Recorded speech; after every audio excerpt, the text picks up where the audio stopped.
आप सुन रहे हैं नवभारत गोल्ड।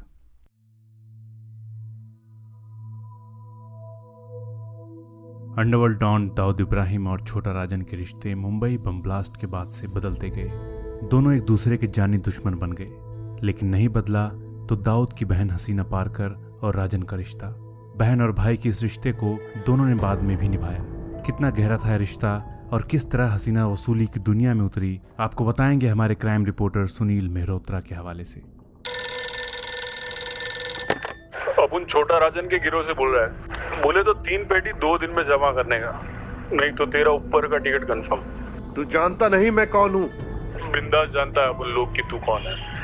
तू दाऊद की बहन हसीना का दामाद है, इसलिए तो तुझसे 3 पेटी मांगा। गली का भिखारी होता तो 3000 कटोरे में डाल देता रे।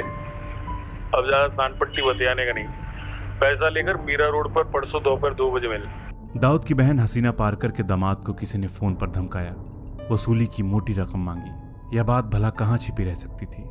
मुंबई क्राइम ब्रांच में इसकी शिकायत आते ही पुलिस हरकत में आ गई। राजन गिरोह के एक पुराने शूटर डी के राव को पकड़ा।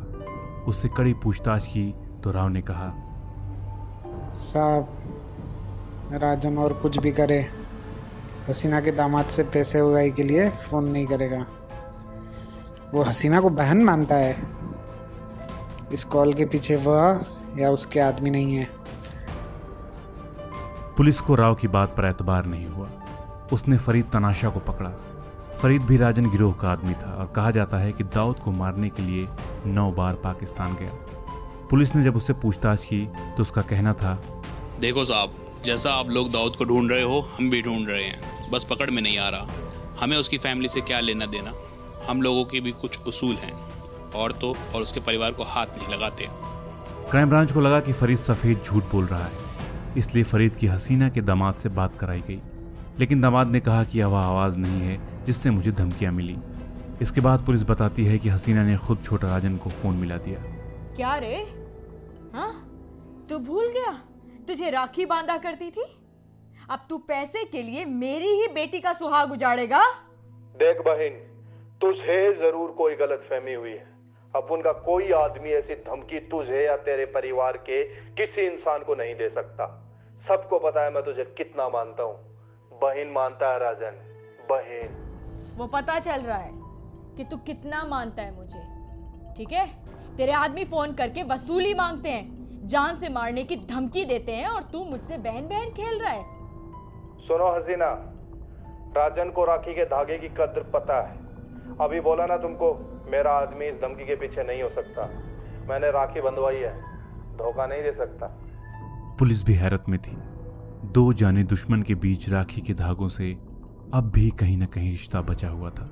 क्राइम ब्रांच की टीम ने बहुत दिमाग दौड़ाया। दाऊद के उसके परिवार से पंगा लेने का मादा केवल छोटा राजन गिरोह में था, इसलिए जांच की सुई एक बार फिर फरीद तनाशा पर आकर अटक गई। क्राइम ब्रांच ने सख्ती बढ़ाई तो फरीद टूट गया।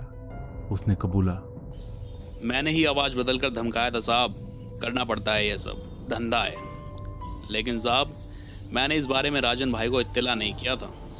वह नहीं जानते कि यह फ़ोन मैंने किया, ना ही उन्होंने मुझसे ऐसा करने के लिए कहा था। पर साहब, आप बताओ, हसीना और उसके परिवार ने दाऊद के नाम पर वसूली का जो धंधा चला रखा है, उसका क्या? फरीद का बाद में मर्डर हो गया, लेकिन मौत से पहले वह राजन गिरोह से अलग हो गया था। छोटा राजन और हसीना पारकर का भाई बहन का यह रिश्ता अकेला उदाहरण नहीं है। हसीना का मुंबई के डॉन अरुण गौली से आखिरी वक्त तक स्नेह भरा रिश्ता था।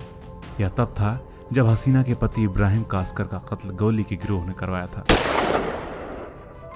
इब्राहिम की हत्या इसलिए हुई थी क्योंकि दाऊद ने गौली के भाई पापा गौली का मर्डर करवा दिया था। लेकिन अब तक हफ्ता वसूली की दुनिया में कदम जमा चुकी हसीना पारकर ने गौली से राब्ता बनाए रखा। उन्हीं दिनों क्राइम ब्रांच में हसीना पारकर के खिलाफ एक बिल्डर की कंप्लेन आई। तब रमेश महाले मुंबई क्राइम ब्रांच के एंटी एक्सटॉर्शन सेल के चीफ हुआ करते थे। मैं क्राइम ब्रांच में जब भी काम कर रहा था, तभी एक बिल्डर की एक कंप्लेंट आ गई कि मेरे साथी वाले बिल्डर ने मुझे करोड़ों रुपए को फंसाया है। दूसरे बिल्डर को कुछ ज़्यादा पैसे की लालच आ गई और इसलिए उसने ये बिल्डर को छोड़ दिया कि मैं तुम्हारे से करना नहीं चाहता हूँ।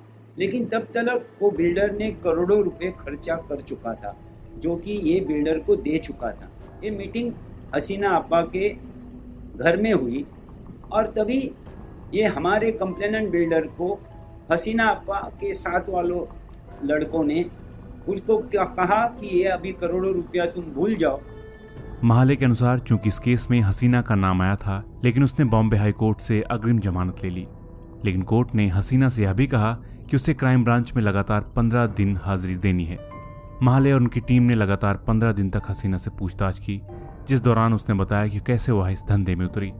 एक बार दाऊद के कुछ पंटर मेरे पास आए। उन्होंने कहा कि हम एक पार्टी को लाने वाले हैं, आपको कुछ नहीं करना है, बस उन लोगों को इतना ही बोलना है कि जो ये लोग बोले वही करो। और मैंने वही किया। कुछ देर बाद पार्टी की तरफ से 25 लाख रुपए पहुंचा दिए गए। मैंने सोचा कि कुछ किया नहीं, फिर भी 25 लाख रुपए मिल गए। इसी के बाद मुझे हफ्ता लेने का चस्का लग गया। हसीना का खौफ इतना था कि जब वह मुंबई क्राइम ब्रांच के ऑफिस आई तो उसी दौरान उसका वहां किसी बिल्डर से आमना सामना हो गया। क्राइम ब्रांच के कुछ अधिकारियों का दावा है कि हसीना को अपने सामने आता देख उस बिल्डर की पैंट गीली हो गई थी। हसीना वसूली की दुनिया में आपा नाम से मशहूर होने लगी। वह जुबान से कम बोलती थी, उसकी आंखें बात करती थीं, बेहद खतरनाक आंखें। फोन पर बात करना उसे पसंद नहीं था। घर में दरबार लगाती थी, लेकिन उसका यह दरबार ज्यादा लंबा नहीं चल पाया। बिल्डरों का खून जमा देने वाली हसीना का दिल 2014 में बैठ गया और यहीं खत्म हो गई वसूली क्वीन की दास्तान। अभी आपने सुना अंडरवर्ल्ड डॉन दाऊद इब्राहिम की बहन हसीना पारकर की जिंदगी से जुड़ा स्पेशल पॉडकास्ट। इसके विभिन्न किरदारों को आवाज दी है नेहा राय, भाविन पंड्या, मोहित चंदेला, सौरभ मान, दामोदर व्यास और खालिद बेग ने। नवभारत गोल्ड में जुर्म की दुनिया से ऐसी और दास्तान हम आपको सुनाते रहेंगे। अब अपने दोस्त रोहित उपाध्याय को दीजिए इजाजत। आप सुनते रहिए नवभारत गोल्ड। नमस्कार।